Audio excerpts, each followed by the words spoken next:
We made it. Well, man. Episode 101 coming at you a little different. We got a whole camera crew, a new studio. We got a new company helping us produce it, and I'm excited. This is the new and improved Kamp Podcast, baby. Yeah, I'm a little nervous. I got to be honest. I don't know why. I think it's just because there's one other person in this room. Yeah. So we did 100 episodes. Yeah. With just me and you in the room, no one else. Right. And then 99 episodes. Episode 100 is in front of a packed marquee theater. Right. The day before Kamp Fest. And then now we got our boy Stevie behind the boards and we got Darren on the cameras. Yeah, we do. And I'm Shout excited, out to the man. homies, man. Yeah. This is going to be it's going to be interesting. I mean, Kamp Fest, doing the episode there was scary. Like I was terrified for that one. Well, what's funny too is that we thought that the information had been passed along before the show that they were going to be recording it for us on stage. Yeah. And so 20 minutes before the podcast starts, you called me because I was like on my way back to the venue. Dude, I was the only person at the venue. And you're like, dude, can you record the podcast? Like, they didn't know they were supposed to record it. Yeah, we totally overlooked like everything because like the guy to film is our homie. We call him Sunboner, but he was like setting up all the cameras and stuff.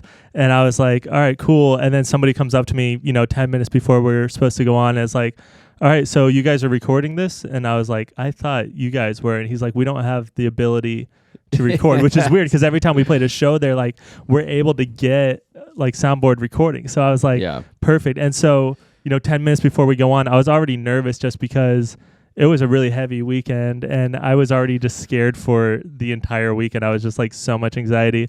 And then it's like building up. There's a bunch of people there. We didn't talk at all about what we were going to like say on stage or anything. And I was just like, fuck, here we go. Like it's happening. It was really like a true how we do the podcast. We don't even talk about it. We just do it. But it was just funny because I had to pull all my shit out of my backpack and set it up really fast. Like the moment before we were like get out on stage in front of a bunch of people. And that was also our first time literally getting on stage since everything has happened and we lost Andy. So right.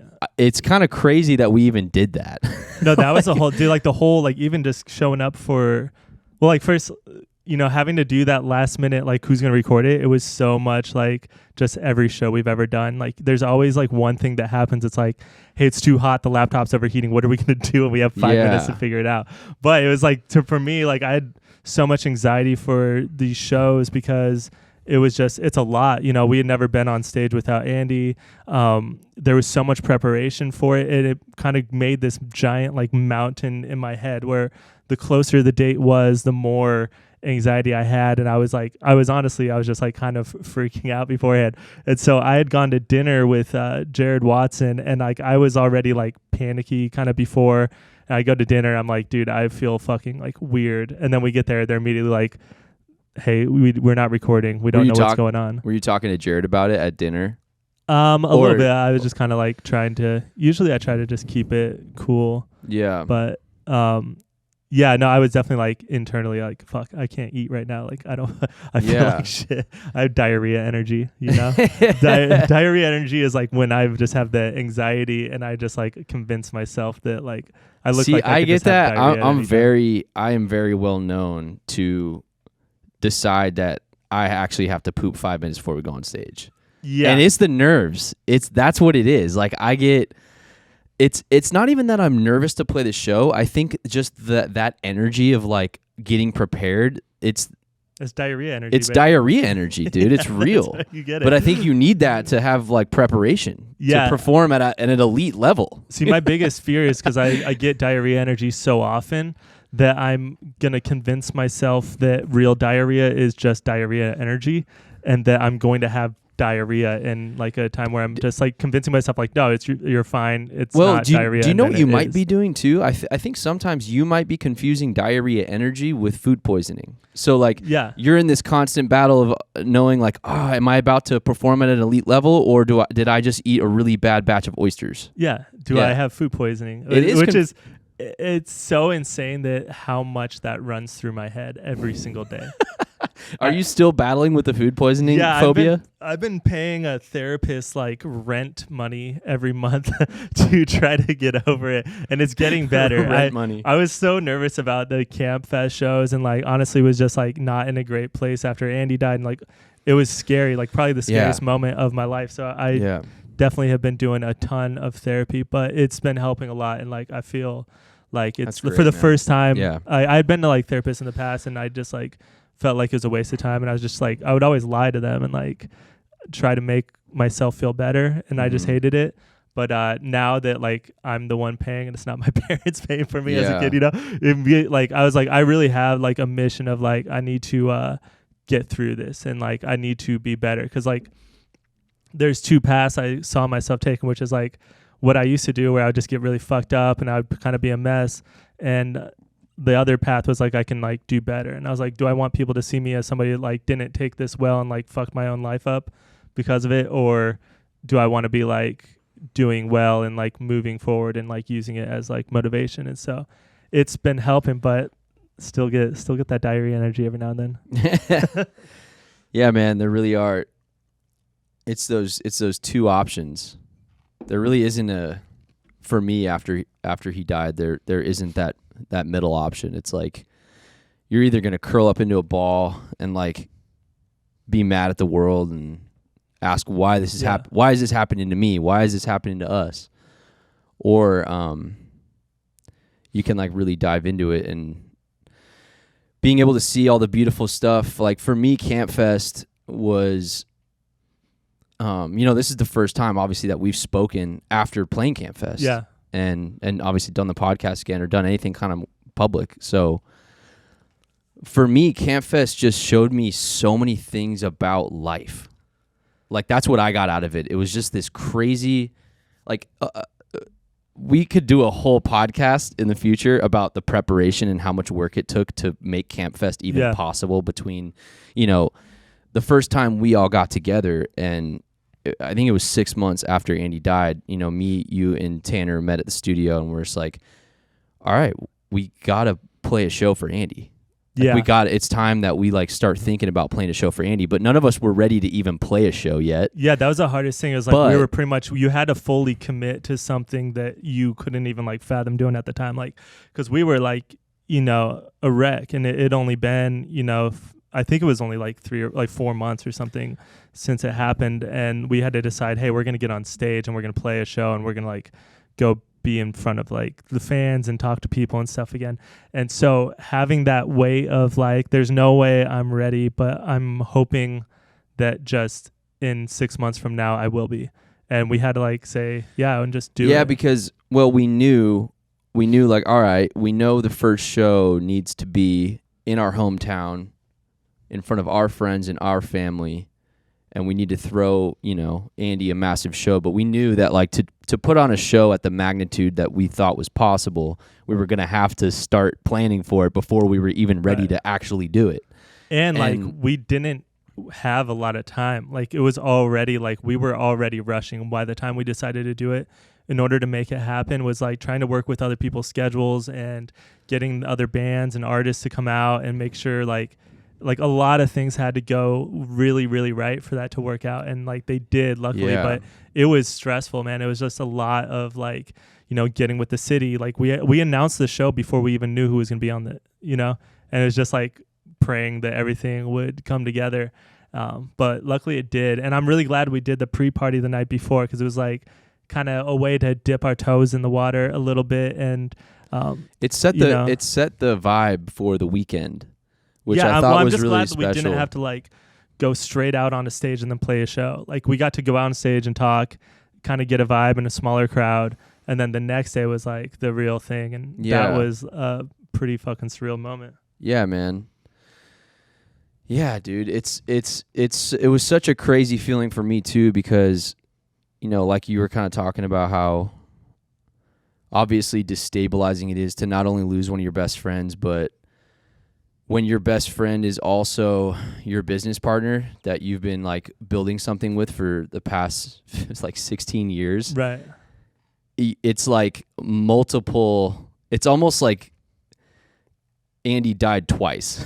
Right. No, it's like almost you're like mourning you're like losing the loss of a family member, and then also your own career and like your own identity. And like I was like drowning, dude. At first it was just like, it's so wild because our last episode that we did before the marquee one, we were talking about like linking our identities to the band so much, and like, you know, we asked the question like, how would we be if, you know, this all ended today? And like it literally did that night, you know.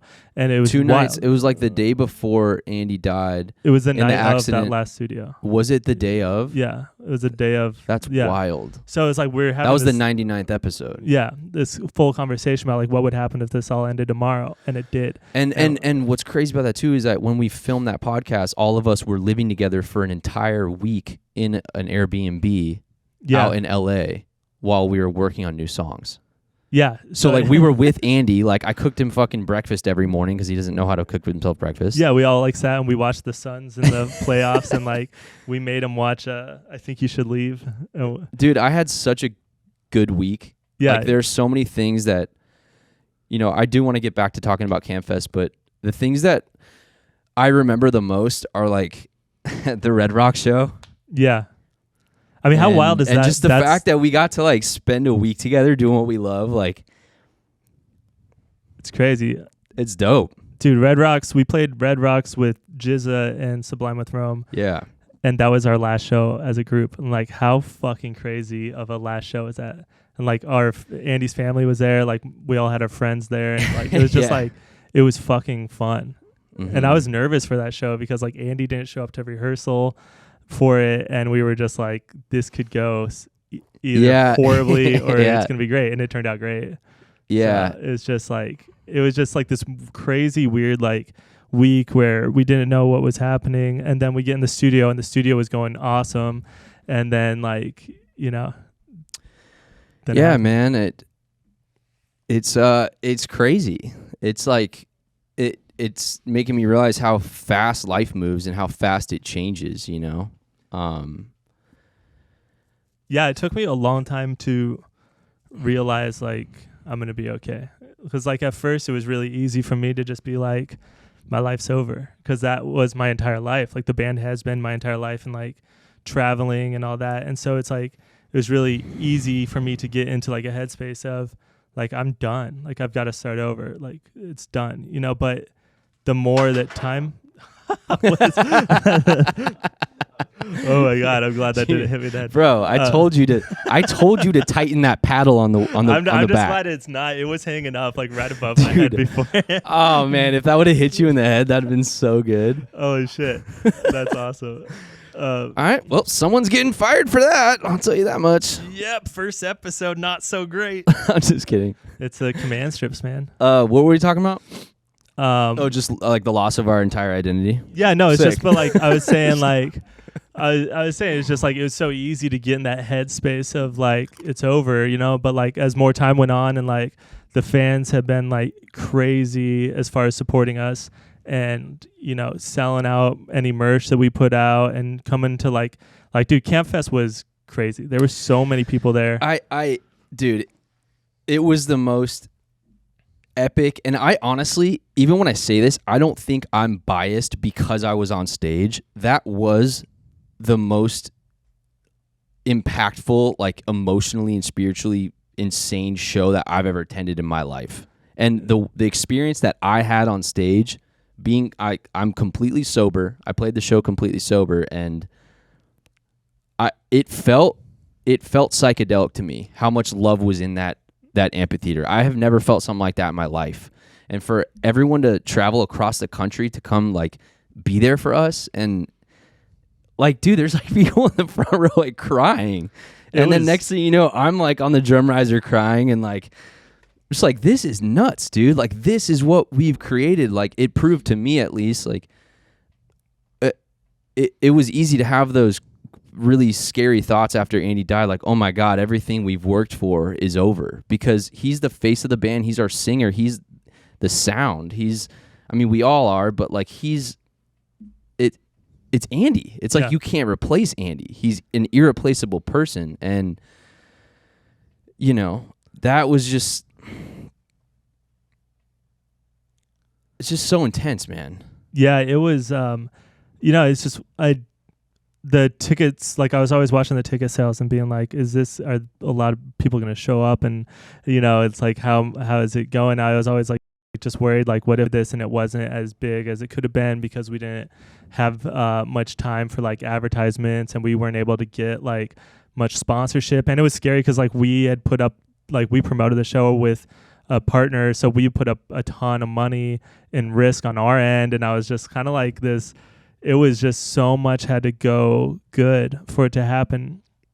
And then like right before we went out, when I looked at the crowd, I was just like, oh my fucking God. Like I had no idea that many people were there. Like I think I took a break from looking at the crowd, but like a couple bands before we went on.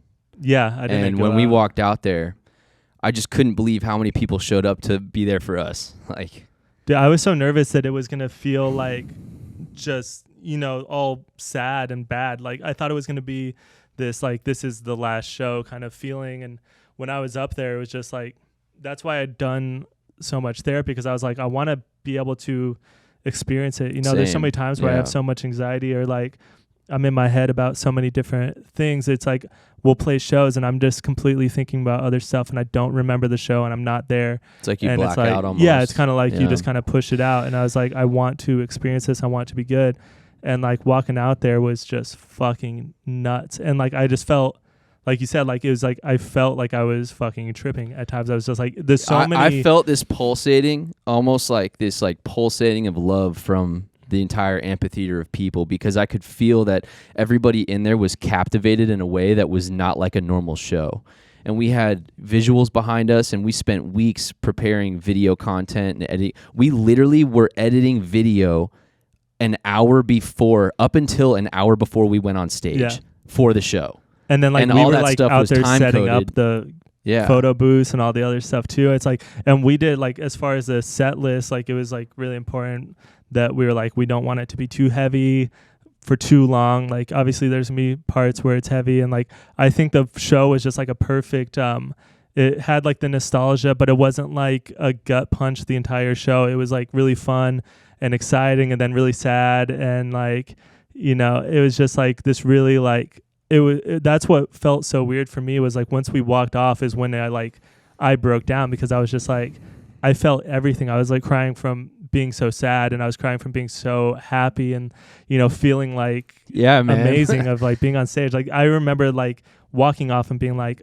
there's no way I could possibly ever feel like this again. Like it was so special and incredible for us. I know, man. I remember crying during the show because of like I wasn't it even makes me want to cry now, because it's like I was so happy that what we've done over the years like wasn't a waste, in that that Andy like really left something behind that means a lot to people and like help people. Dude, I mean, there was people. I'm like even right now, like I'm not crying because I'm sad. It like that makes me happy, bro. That like it touches my heart that people could show up for us like that and want to just be there for Andy's family too. And I don't know, man. It was so important to me to see like what we could achieve by working with a ton of different people, and like all the artists that flew out to be on stage with us, like the amount of people that had to come together because they wanted to be there for Andy and us and his family, and like everyone showing up together like that. It really showed me how important like the interconnectedness is of like working together with other people in your life. And it made me think like, man, if all these people showed up for me like that, like what kind of person do I want to be in the future? Like I want to show up in other people's lives and like really be there for them. And it just like taught me that. It made me, I couldn't shake that feeling after the show of just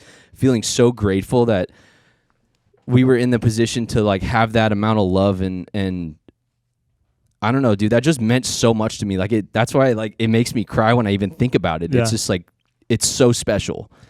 The other, like you said, like the members of the other bands and stuff, like immediately after Andy passed, were calling us and texting us like every day, asking how we were, like asking if we need anything, and they meant it. And like at first, I I don't like ever feeling like somebody's like pitying me or like they want to like I need help. Like I never like admitting that I need help, you know?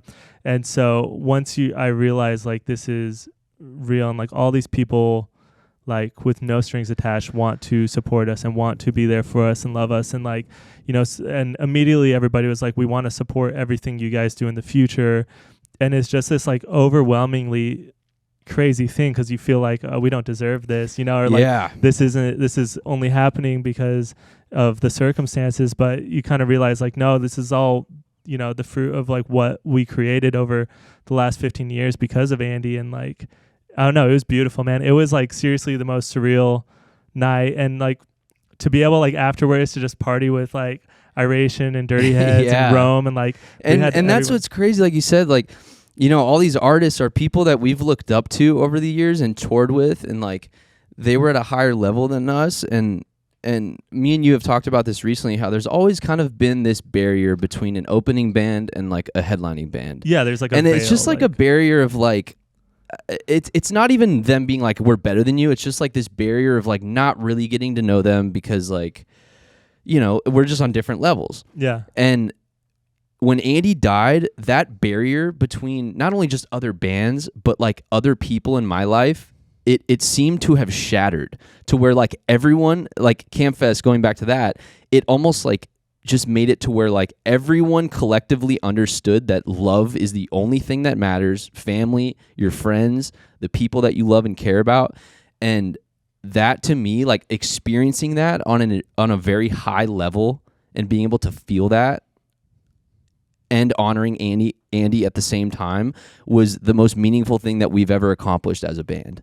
Yeah, for sure. I mean, like it said like there's just like that veil that just got lifted, and you know, it's kind of like meeting your friends for the first time again, because it's just the real love and support and like people telling you what they actually feel about you, like that you don't ever get that, where people are actually telling you like how much they fuck with you or like your music or like, you know what I mean? And it's like to just have like the kind of weird, vague thing pulled away and just being real. And like, you know, we've spent a lot of time with Jared Watson from Dirty Heads since, and Duddy as well. And like just getting to know them more as like people instead of just, you know, running into them on tour. And it's been really nice to like just feel supported and by these people that like we know Andy looked up to so much, and people that we've always like, you know, moved our business and tried to go in their footsteps, you know? Yeah.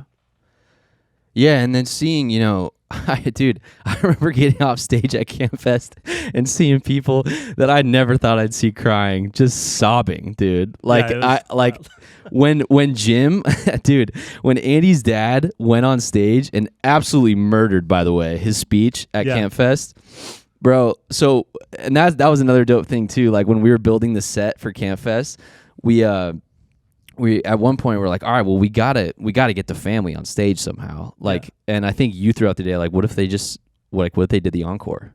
Yeah. And I was like, that's perfect, dude. So Jim and Lydia and the Chaves, you know, the family walked out on stage, and Jim spoke to the crowd and thanked everybody. And dude, he's just blending the perfect amount of like seriousness with like his comedic, just him being him. He's a goofball. And dude, I remember just being side stage when Jim was speaking, and I look over to like the right and left of me, and you got like, you know, Jared, Duddy, Rome, the guys from Iration, Christian Bradmeyer, like everyone just got tears going down their eyes. And I'm like, dude, this is rad. Like, I think that's so sick, because it's like, finally we can all be together and like experience something together that's making us truly feel something. And not only that, but like, I don't know if, I'm sure you got messages like this too, but I got so many messages from people after Kamp Fest telling me about how the experience allowed them to kind of release a lot of stuff that they had been holding back. Or like, you know, I got this one message from this one guy talking about how he lost one of his friends in an accident a few years ago, and he went to Kamp Fest, not even because he was a Catastrophe fan, because he's dating some girl that was like, hey, do you want to go to this show? So he shows up, doesn't even really know who we are or like really fuck with our music, and he has this very intense experience that helped him like cry for the first time since his friend like he lost his friend. Yeah. So that level of like how many different things it served at one time, it just blows my mind in a way that like I don't know how that was possible. Yeah, the energy in the crowd was so different. Like everybody there was there knowing sort of what they were getting into, but I don't think they realized how much we had put into it, and like the production was crazy. I mean, like we got so many people stepped up too and donated like work to us and donated like, you know, lights for discounts and, you know, different things where it's like it was insane, like the amount of people that stepped up. And like that's what I was saying about the interconnectedness too. It's like you got our homie Jonathan and everyone at Lit, like the lighting group, all the sound people. Just it was wild how many people came to help us. Yeah, it's just like, but you like saw the crowd and like everybody there was helping each other and everybody was in a good mood, and it was kind of quiet. Like before we went on, like there wasn't a lot of like talking. Nobody was being belligerent. The or attentiveness, mean, and it's just like this weird, like roar going on. You know, what I noticed between it exploded. You know? Yeah. What I noticed between songs was how everyone was paying attention and they weren't talking. Like it seemed as if the whole crowd was super captivated the whole time. Yeah, I think we like did a good job of keeping them in our hands, because I was like, I was just like, we can't go out there and talk. Like I don't want this to be like a thing where we are up, you know, talking to the crowd and trying to like stumble on our words, not saying the right thing and do it. It's like we need to make like this set was like a show. It was like more theatrical because, you know, it started in times when we were young and showed a clip like that and then show a clip of us fucking around on tour and like funny. And it was just like, it was this journey that like everybody was there for with us. And then like, I don't know, seeing like footage and stuff from it was, it's just crazy. It's cool that like we have so much shit that we will have forever. You know what I mean? Like Andy's voice is, who's lucky enough to have, like if they lose their friend, to have hundreds of hours of recordings of them singing and talking. And also like, it just made me realize how lucky I was to be a part of something so special. And you just realize like, fuck, like, you know, I was a part of that. And when you were like really realizing like what we did and how close everything was, and like, it's really special and really, really cool. Yeah, it also showed me. Did you experience this after like maybe Andy's funeral and maybe after Kamp Fest? But I feel like I'm able to experience the band as if I'm not in it, like for the first time ever in my life, or at least like hear our music in a different way to where I'm like, oh wow. Like I remember I had this really crazy moment when we were at that bar after Andy's funeral. Yeah. And they had Catastro on all the TVs, and like they were just blasting our music all night. Yeah. And at one point, like all of our friends are around us and like our family, and everyone's like dancing and having a good time and like, you know, really partying for Andy. And I looked at one of my friends and I was like, dude, we're good. Like our music's sick. And it hit me, and like I think the imposter syndrome thing just like crumbled for a moment, and I was just like, dude, we're a good band. Like we're sick. People like us. Like I didn't know people actually really liked us. I just experienced it from like almost like an outside perspective almost. No, for sure. And like that's what kind of Kamp Fest felt like for me. Yeah. Because I was like, you know, I kept telling myself, like, no matter what happens, like, people will be happy to see us on stage doing well, you know? Yeah. And, like, if we fuck up, it's, like, we'll have more leeway and forgiveness. Yeah, we'll just blame it on Andy. Yeah, it's Andy's fault. Like, it is Andy's fault. I wasn't able to do it. if we do anything wrong now as a band, it's just Andy's fault. Yeah, we can't. I just couldn't. I was thinking about Andy. So he would like it if we blamed him. Oh, absolutely. And so, I mean, dude, the amount of time it took before we started making jokes on Andy, just to, like, because that's what we do as a band, is, like, we just had to start being ourselves again, because... And I think that's what he'd want, man. I sure, know it's what he'd want. Like, you know, he loved that. Yeah. I mean, still think about it all the time. Like when we're talk shit to each other all day. So it's like, I'm going to continue to do that for the rest of my life, because that's how I show my friends I love them. I'm so used to, like, what I really miss, bro, is like when me and you were in the studio last week, and I think I brought this up, but I'm so used to sitting in the the chair and I'm recording and you guys are sitting behind me, and I'm just so used to hearing Andy say something and then you immediately like come back with something that's just making fun of him. Yeah. And him laughing really hard. And like I really miss that back and forth. Dude. Because it would always just make us laugh. Like he would like sometimes walk in and try and say something like serious about what's going on in his life, and you'd immediately just like make him laugh by like either making fun of him or like. Well, that's how we like, I don't know, just always, I mean, we talk about this a lot on the podcast, but it's just, we would always try to say the like, especially between me and him, just like the meanest, worst things to each other. And it got to the like so out of control where it was just like, if anybody heard us right now, like they would think we fucking hate each other. But it's like how me and him like loved each other. You know what I mean? It's just like, yeah, dude. We were just constantly back and forth, like trying to like say something more shocking that like if we're both like saying shit to each other and everybody starts laughing a little bit and then you say one thing and everybody just loses it, like that's like you like I win. Like I got that one. And it's just like it was always a competition to see who could make fun of the other person enough to make everyone laugh the loudest. Yeah. Yeah. And it was so good. It's so funny. So it's like I'm gonna keep that with me forever. I think. Dude. We gotta like write this stuff down, but there's just so many like memories of tour. Like my favorite memories of just traveling with Andy was just all the funny things in the van, like all the funny discussions we'd have, and then just like the funny stuff he'd do in the hotel rooms, and like dude, I'll never forget that stuff. I know. I saw like you trying to explain to him that putting on multiple like hours of white strips is not good for his gums, and that's why he has burning in his mouth. Yeah, dude, he would fall asleep with fucking white strips in, and I'm like, dude, your teeth are going to go dead. Like, and I actually ended up getting a dead tooth. Wait, but you used to tell him that he had dead teeth all the time, and then you actually got a dead tooth. I think he did still. I'm staying by it. I think he had a couple dead teeth, but his teeth were so. He's like, my dentist says my teeth are perfect, and I was like, they're not, dude. They're not perfect. They're gonna be so fucked. But he would just like, I don't know, he was so funny and so interesting because he just didn't give a fuck about that's anything. How he'd say it too. He'd say, my teeth are perfect. My dentist said they're perfect. It was so good, man. Oh, shit. Man, yeah, but I don't know. Life's been crazy. We've done a lot. Yeah, dude. All right.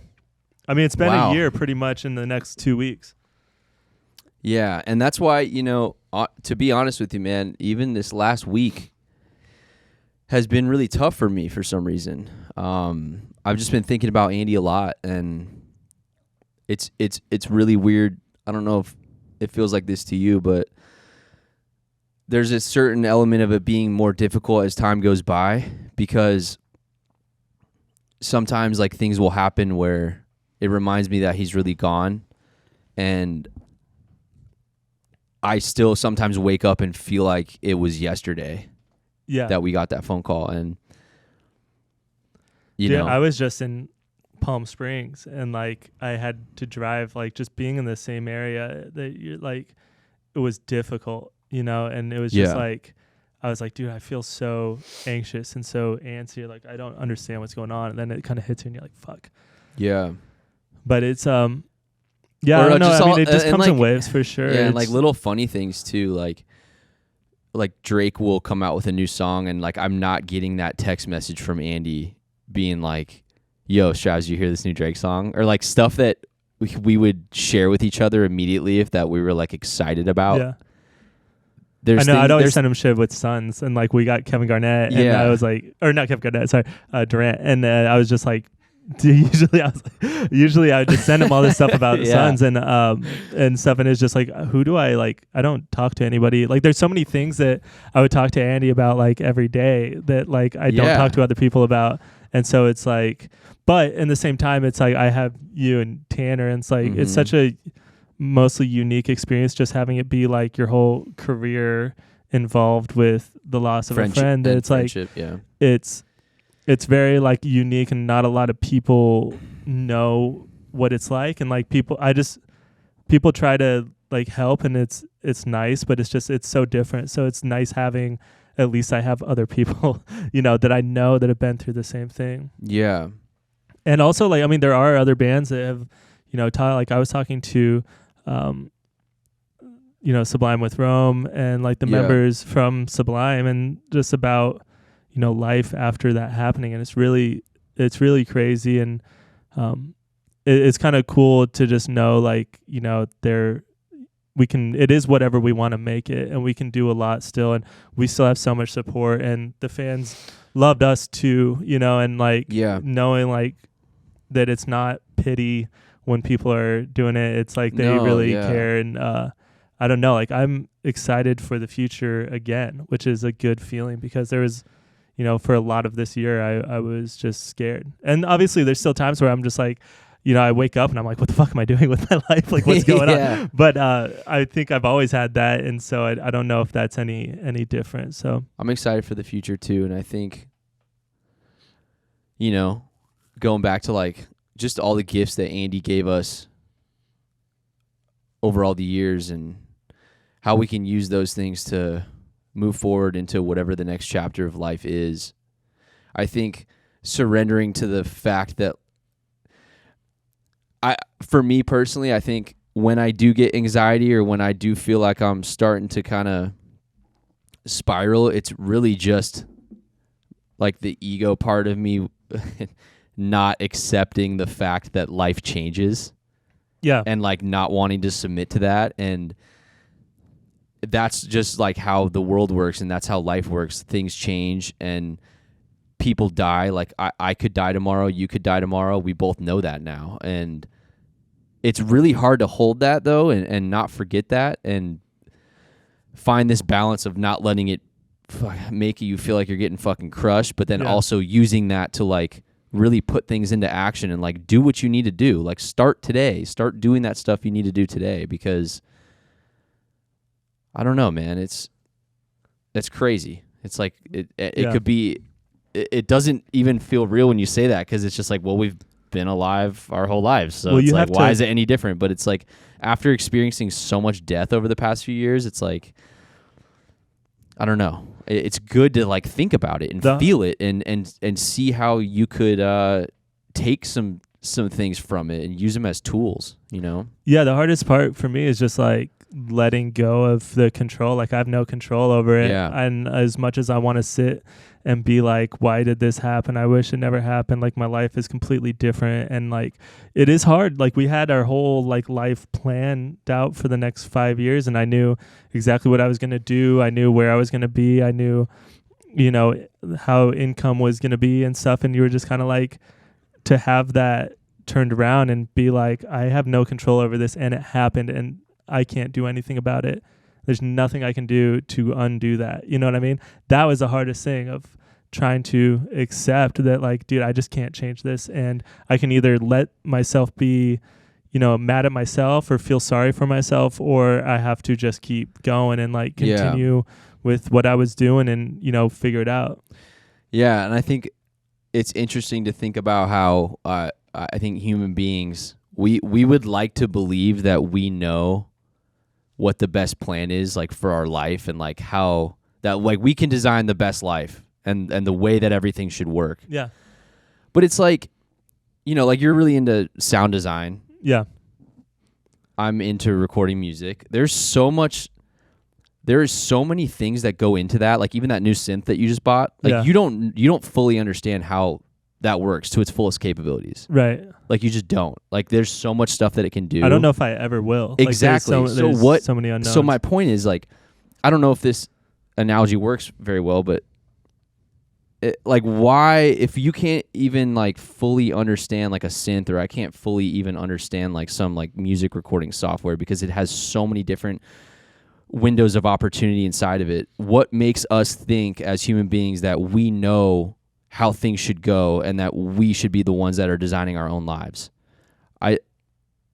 It's like we don't know what's going to happen in the next 5 years. Like we don't know where it's going to take us because of Andy passing away, and like eventually one day we're going to look back at this time period and hopefully understand how much it helped us grow as people and even as friends. Like I feel like I'm a lot closer with you and Tanner after losing Andy, because we had to really stick together and be a family through all this. And Yeah, I mean, I don't know. I told you on the phone the other day. I was like, we the three of us have this thing that none of us want now, and it's the one thing that bonds us even more so is like a very traumatic, experience. So it's difficult, but it's also easier because if we were alone and it was just if it was just we're lucky, two dude. people, we're like so we're lucky, and we're lucky that we were recording, and we're lucky that we have so much. We've already announced that we are working on our next album, which let's talk about that a little bit, because I've been getting some messages, and I was talking to this guy at a music festival the other day, and I ran into like a fan there, and he's like, how are you guys going to do a new album? Like, who's going to sing for it? And I was like, Andy singing. Yeah. You know what I mean? I think, yeah.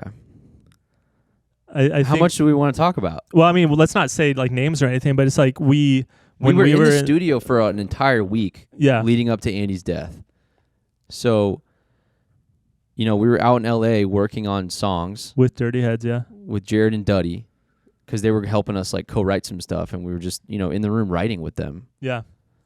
But before that, we had also been, beginning to write for a new album at our studio in Tempe.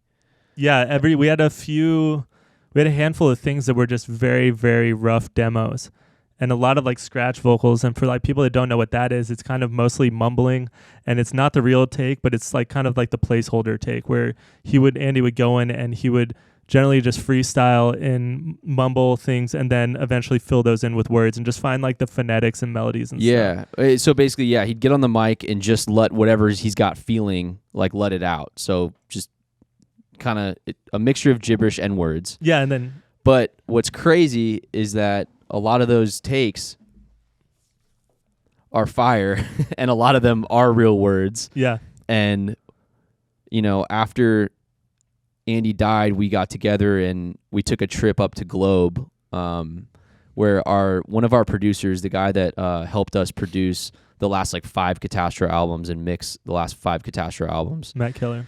We went up to his place, and he helped us open up all the sessions and just go through them, because we knew it was going to be like the most intense process ever to have to like I'm opening up my laptop and I'm pulling open all of these vocal takes from all the demos that we have, and we're all sifting through them together and be like, yo, that's cool, grab that. And, we're piecing things together and trying to see how we can make something that we know Andy would still be really proud of and stoked on. And it's so impressive to see how dope his scratch vocal takes are. Like they don't even sound like scratch takes. They're just, he was just dope.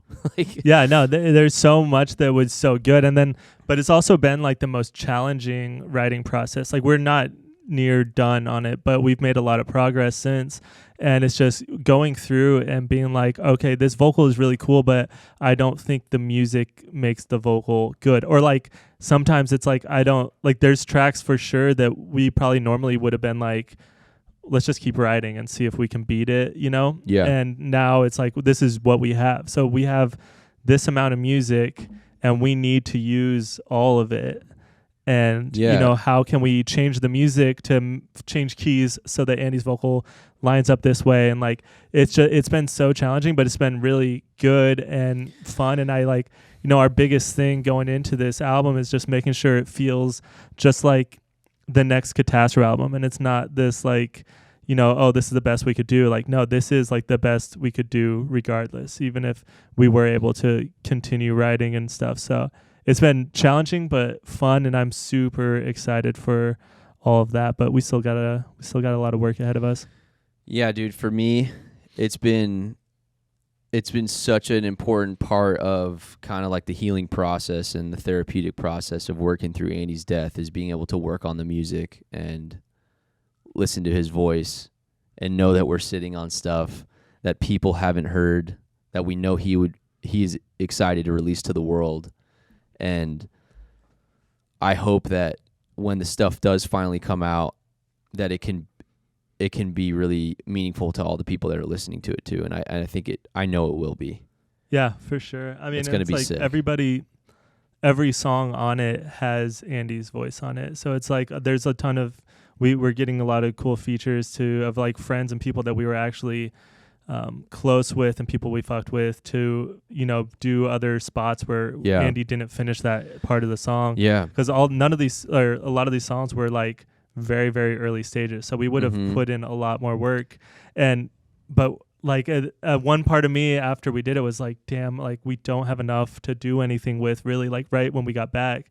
And then after we did that, it was just kind of like, we're so lucky to have what we do have. Like we have a lot, and it's like the more we kept diving in and trying to find old things that were like that has potential or that's like usable, that's not usable. It's like once we realize like the amount of stuff that we actually do, we're like, this is real and this is like happening. You know, and that in itself, I feel like taught me a lot about the band, or how maybe in the previous years we were holding ourselves back because it's like you said, like we didn't think. We were like, dude, do we even have enough to make an album? And then as we dove into everything and started applying ourselves and like really working on something and knowing we needed to do it, it started kind of like just like opening up and working. You know what I mean? And I don't know. It just makes you think. It'll be interesting when the album's done and we can see what kind of positive things came out of us having to kind of work inside of this box and only work with what we have left.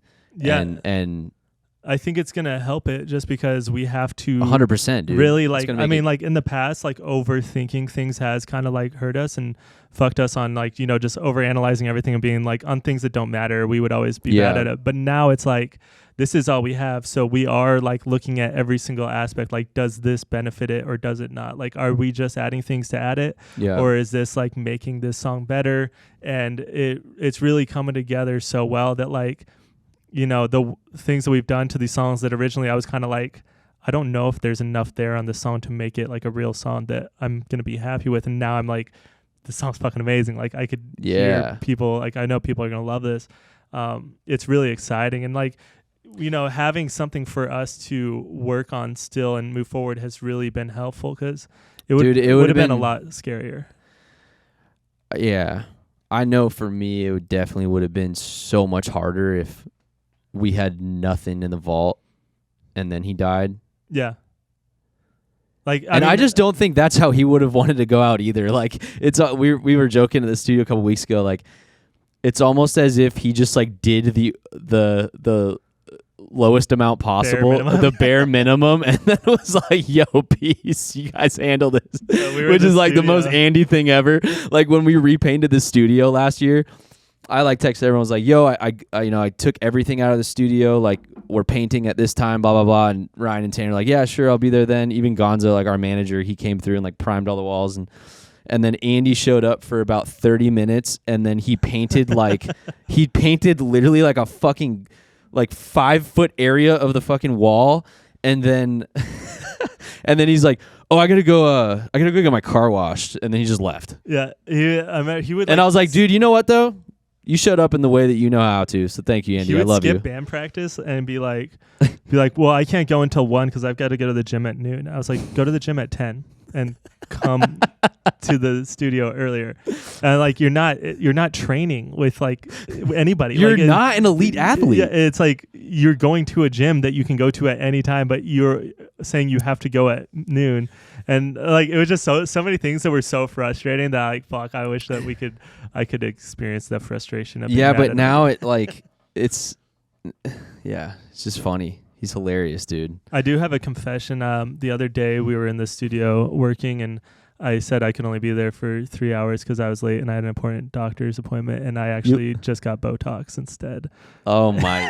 Is that why you haven't smiled a single time throughout this episode? Is it super shiny on my forehead? Yeah, dude. Yeah. I thought you were wearing a mask. I was like, all right, dude. If you're embarrassed to show your real face, guys, I have this really, really important doctor's appointment that I can't skip. But they. Yeah, did you start getting Botox before or after Andy died? Before, long before. My wife made me do it once. I went with her. She's like, come with me while I get Botox. And I was like, okay. And then the lady's like, okay, sit down. And I was like, no, this is just for her. And Mont's like, no, this is for you. You need it. And I was like, I'm not doing this. And I lay down and she did fucking Botox on me. And I was like, I think I look better a little bit. And I liked it. And now I'm just like, I think I see a wrinkle, which is so weird because I'm totally not the person that you would think that's fucking that bullshit. But, you know, we're being honest on here. I just had to be honest with you. Dude, we're honest. We're honest, dude. I made you guys lose progress on the new album and hold off on your lives so that I could have a lady put fucking poison in my face. This is what you sign up for when you come to camp, dude. You get crying, you get Botox confessions, and you get what else? Diarrhea energy. Diarrhea energy. Those are the golden three. I think I'm gonna get a mug that says diarrhea energy on it, and then it'll just have my face on the other side. We're gonna let you know. Yeah. Hey guys, we're gonna need those made for the next step.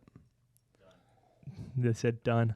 Dude, I'm excited to be on this and just be back doing the podcast. Yeah, this feels good. I'm glad I got the crying out, dude. Maybe we can hold off on that for another few episodes. Yeah, but, can you just not ever do that again though? Sorry, dude. And I wasn't even sad. I'm happy.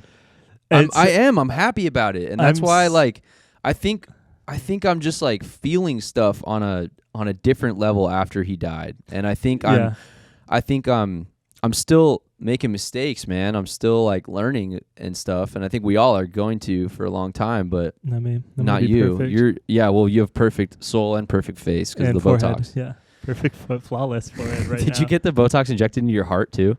Yeah, I just don't feel anything anymore. It's been fucking great. It's just I've been on tea. I've been on tea for about a month now. It's been good. I've just been fucking lifting weights. And I'm just trying to make Andy laugh, you know?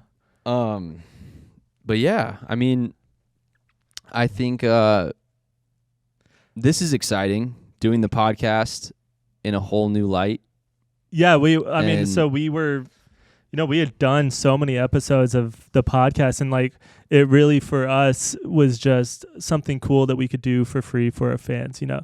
And we got together 100 weeks over the last couple of years of me and you just talking and bullshitting. And we never tried to like promote it really. We never pushed it. It was just kind of for the fans, and I always felt like we could do something bigger with it, but we were so busy with so much other stuff with the band and with touring makes it really difficult, and you know, just different schedules and our lives getting more complicated as we get older and stuff happening. So it's I always thought, you know, we can do something great with this podcast, and I think you know, it worked out that like mutual friends contacted us and told us about their studio, and you know, we worked out with them on how we'd make it happen. And I'm super excited to get this going, to have like high production value and you know, clips in the future and stuff where we can continue to give people, you know, the podcast and have them see our side, because you know, going back, it's you can hear the entire story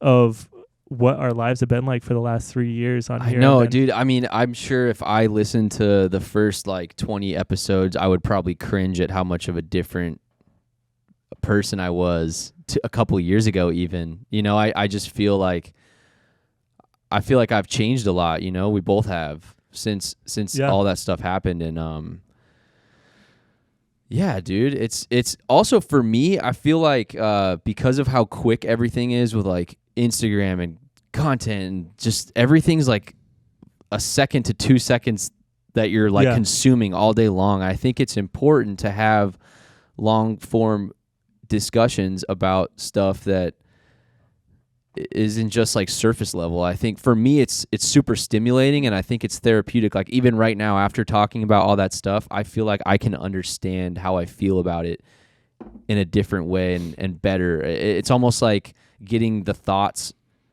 or the feelings that you have out and just like speaking them to somebody else. It helps you understand it better. Do you? Yeah, no, for sure. I mean, that's like, again, like a lot of the reason in therapy and shit. And it's just like, it's all things that there's so many times over the years where I was not in a good place before Andy died. Like I very honestly was like horrible anxiety. I was like panicking a lot. I was getting to this point where I was almost not leaving my house very often.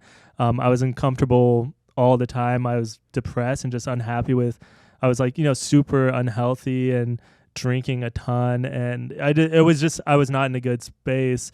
And then when, about a month before Andy passed, I was like, all right, I need to start like exercising. I've never exercised my entire life. And so I was just like doing that. And then boom, it's like, you know, I actually have reason to have all those feelings that I've been having over the last couple of years already. And so it's like, in my mind, it would have been easy to justify continuing to just self-sabotage. Yeah, self-sabotage. But like for so much time, I would try to handle shit on my own and like be like, okay, like you need to accept these things. And like, you know, you can read how to do things and like do it. But once you're actually talking, once you say it out loud, even just talking to another person, it's not really having somebody else hear you. It's more you going through the process of how you're forming the sentence together. It makes you look at what you're saying differently. And you kind of learn, like you said, like I understand what I'm feeling more because I said it out loud. And that's something I've really been like learning. And, you know, I'm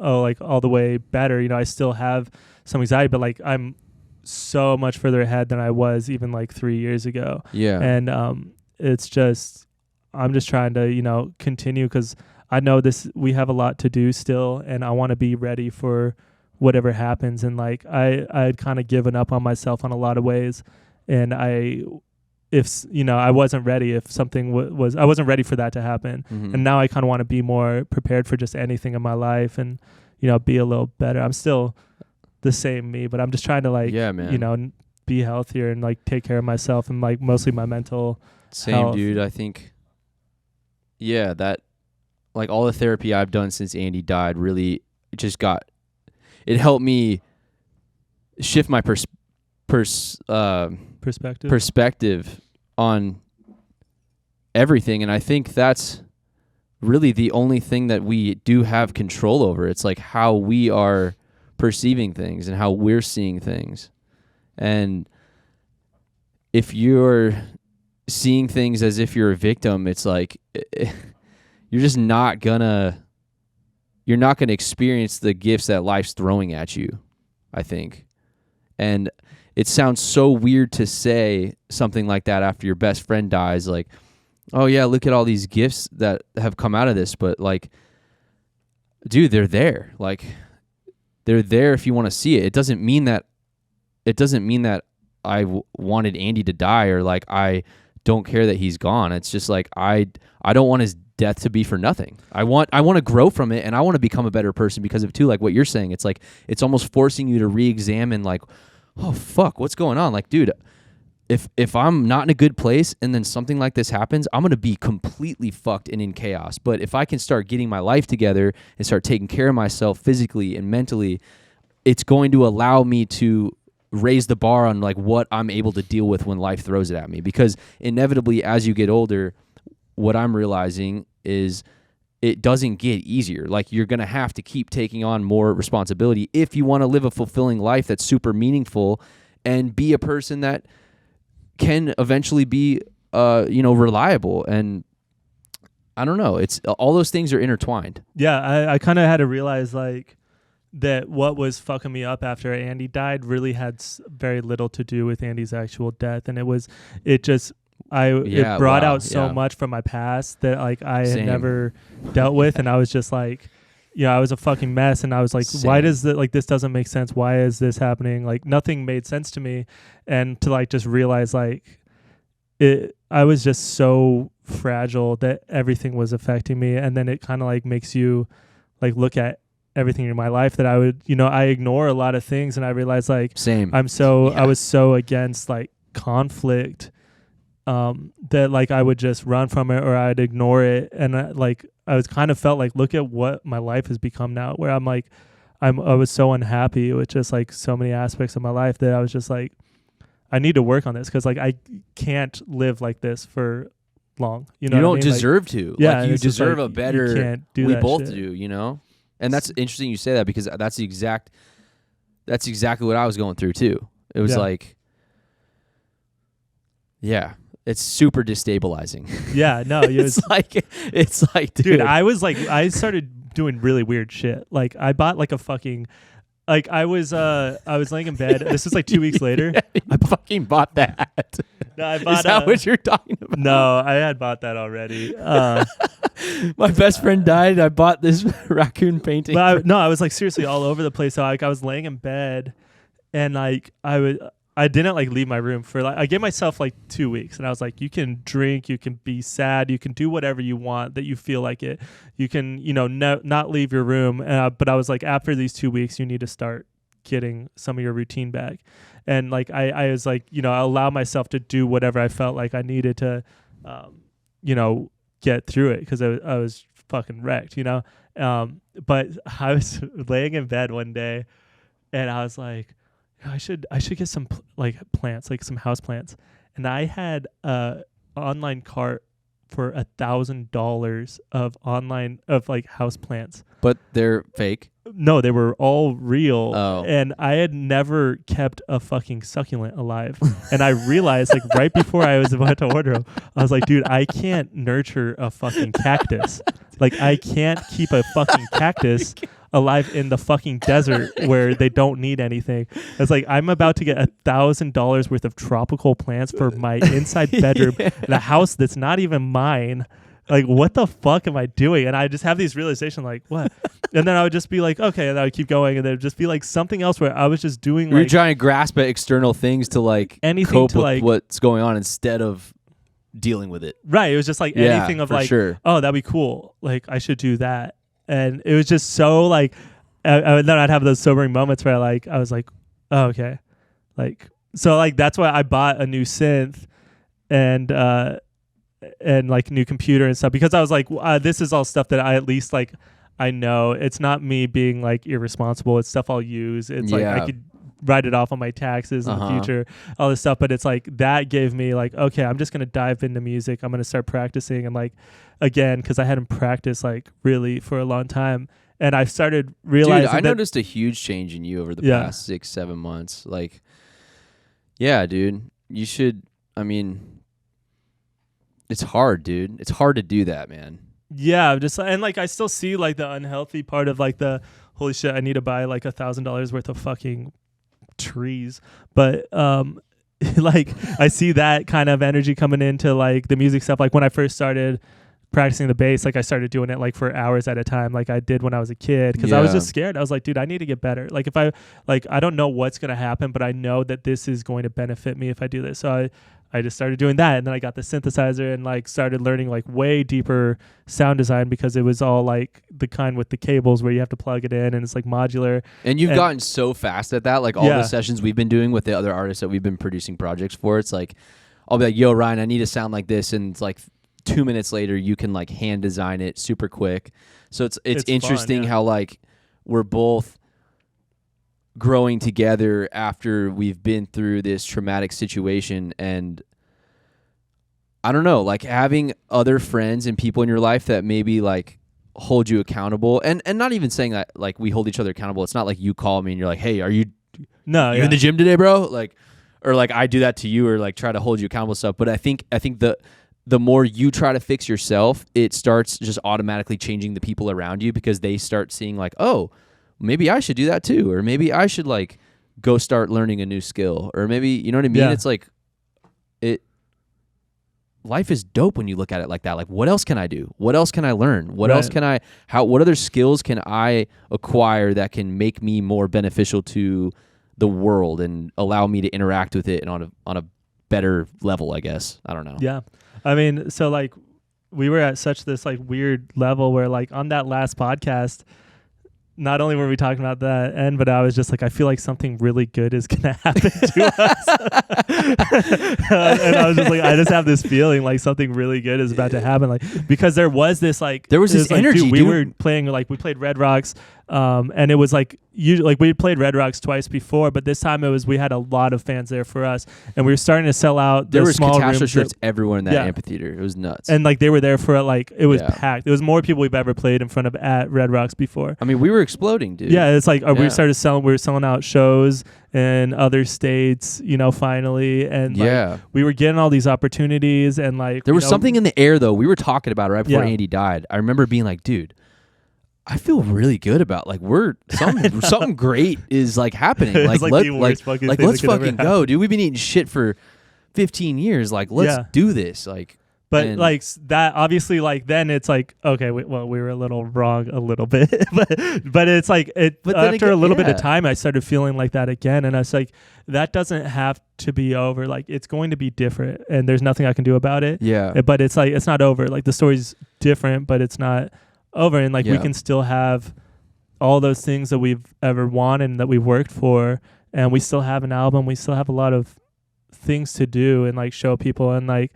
I don't know. I hope even just doing this podcast can be something that people can latch on to. And it's, I want to put a lot of work into this and spread it and make this another thing that is like just a cool aspect of, one of the many things that we're able to do and give to our fans and keep them, show them that we respect them, we appreciate them as much as they appreciate us. So yeah, man, it's important and it's fun, it's meaningful.